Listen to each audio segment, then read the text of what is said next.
Market is about to close this holiday shortened week, and you can take a look at the market here. The hypotheticals were down about minus 7.5K today, and we are in about a minus 14K drawdown. The market is still open, and I'll have the final numbers this weekend. Send out a drawdown entry alert. We trade portfolios of algorithms, and one thing you can think about on this drawdown alert is we are not trading it live, and so we're looking at the signals and tracking where we would be hypothetically. And when you have a portfolio of trading systems, it's almost like you have your own equity. You have your own equity, and so it's like a stock that goes up. And if you're buying stocks long term, you can buy those dips, and so you create this hypothetical equity curve, and you want to buy those dips in your drawdown. And if you have a drawdown, if you buy something here and it goes through a drawdown, maybe it's a good time to add to the position or get in. And so we have this new stock index portfolio 34 that we revised, and we are waiting for this. It was at an equity peak at the end of the quarter, the new portfolio setup, and so it went to a drawdown, and so it went to a normal drawdown, and so it's at around 14K, like I said. And so we have this drawdown alert. I'll send it out on email this weekend. Also, let's look at the market today. This is the Nasdaq. We trade a lot of Nasdaq. We trade 17 Nasdaq strategies. When I'm making this video, the price is frozen. The market is still open, but this video causes it to the prices to freeze up, or the data becomes static. And so jobs report came out right there. Pre-market, market surged and went back and forth, back and forth. Market opened in here. It rallied towards the highs, missed it, came in here, took out the lows, came in here, took out the highs, and kept going to yesterday's close. It went all the way back to yesterday's close, and then it rolled over here and accelerated. You see this accelerating spike to take out the lows, just a stop running type price action. So Monday and Tuesday we didn't trade. It's not part of our hypotheticals. Those signals are removed with our don't trade on holiday function. We traded Wednesday through Friday, and it's just been a choppy time period. The market is now closing, so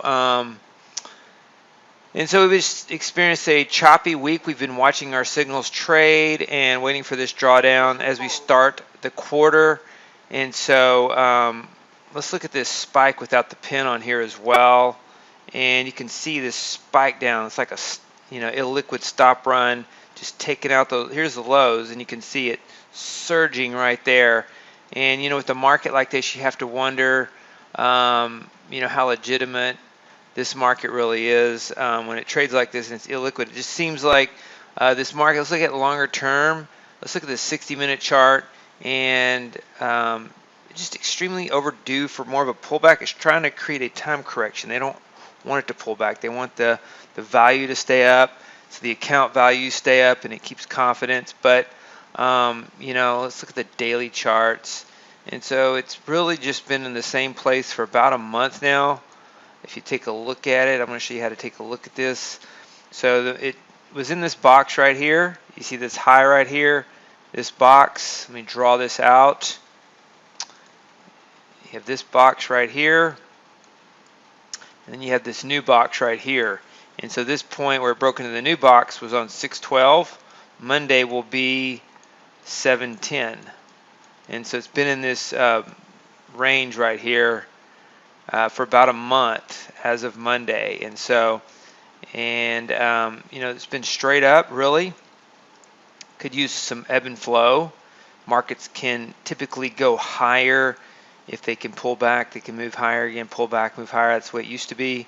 Now it's trying to create a time correction, so it's straight up. But we'll see what happens. We take long and short trades, and I think the market should come down, but I'm very aware of the fact that it may just go straight up instead. And I've actually anticipated new highs.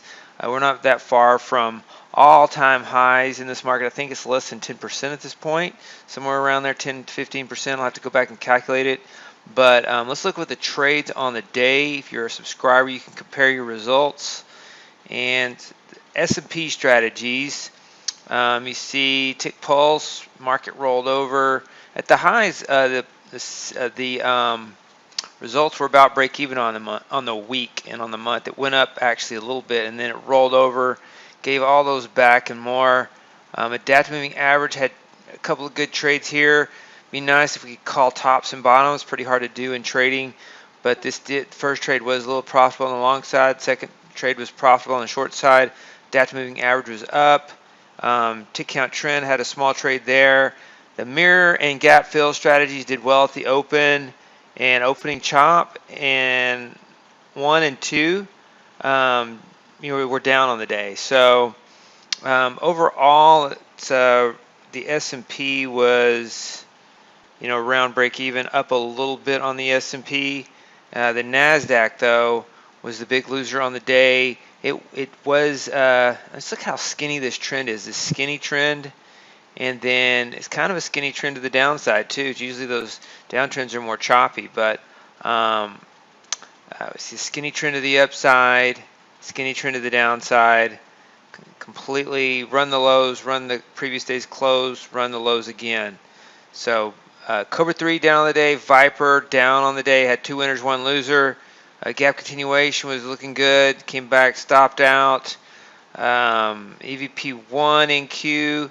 Now this is kind of like a adaptive moving average, had that long profit, got out on the trailing stop, got short here. It's up, it still has a signal. Like I said, we're not trading live today, we're waiting for this drawdown, so we'll get the final results here in a minute. This EVP1 long stopped out, long stopped out. This is a long only version, minus 1450. Tick pulse stopped out. Tick count trend, 1 winner, 2 losers, down on the day. Tick reversal stopped out, minus 1455. Tick long aggressive, minus 1225. And bounce reversal, minus 1225. OPV and Q, we talked about this, does really well on the short side. It's a short only setup. Plus 797.50 on the day, so nice trade. I hate that momentum reversal lost on 2 short trades. The market did reverse, and so got in too early, and the market kept going. So minus 24.50 on that, and so just a wild finish to the week, to the holiday shortened week, and good entry point for the portfolio. So we're looking to go live on Monday since we are in a drawdown alert. And so let's look at the final numbers.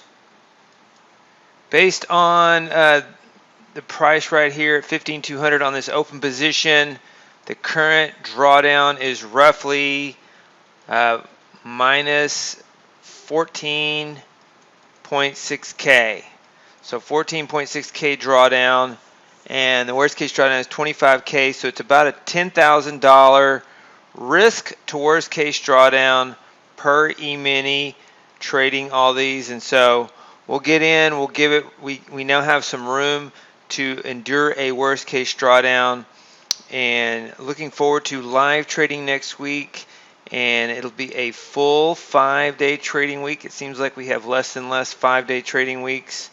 I don't know if it's just me, but seems like we have a lot of shorter weeks lately, but looking forward to a 5-day trading week and looking forward to next week's trade. Those are the final hypothetical results for Friday, July the 7th, 2023. Once again, we'll have the updated portfolio calculator over the weekend. Hey, David Bean here. Welcome to Capstone Trading Systems YouTube page. Be sure to subscribe to join our community of algorithmic traders. We are real money traders. We share our winning streaks, we share our losing streaks, as well as market updates, strategies, and coding tips.